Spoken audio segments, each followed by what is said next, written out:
I usually spend my birthdays in Uganda, but not in 2021. This year I didn't even get a birthday message from anyone back home.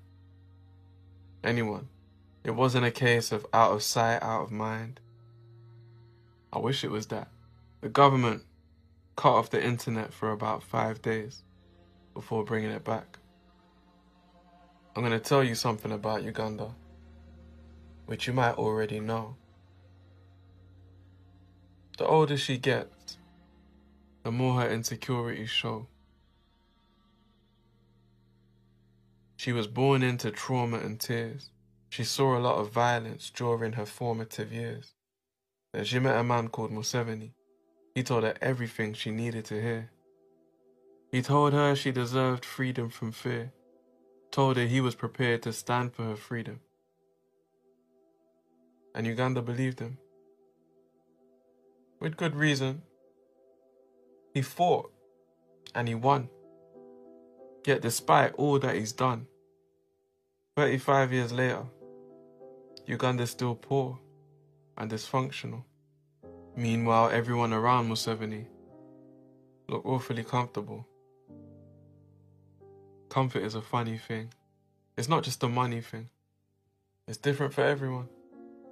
For me and my friends, comfort was the thought of leaving the end. In Uganda, comfort varies.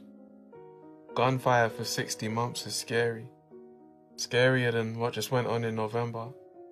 But most Ugandans are too young to remember. The government conducted a genocide, killing everybody who did not flee the country fast enough to Sudan and Congo. Yet they're too old to be told they're too young. That day is done. This is a new one. Museveni came with the promise of democracy. Did he produce one? Not according to Bobi Wine. When he became a politician, democracy was not what he'd find. Bobby headed up the opposition. Some say the government didn't want the competition.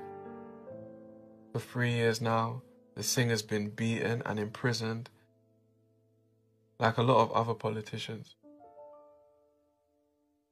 This year I didn't get a birthday message from my fam or my fans on the Ugandan side, because the government shut down the internet during an election, and the country's hands were tied. But the Ugandan government is obviously very anxious about this election. Why cut the internet and all local mobile... When I was 19, I fell for Uganda because I was sick of this inner city gangster vibe.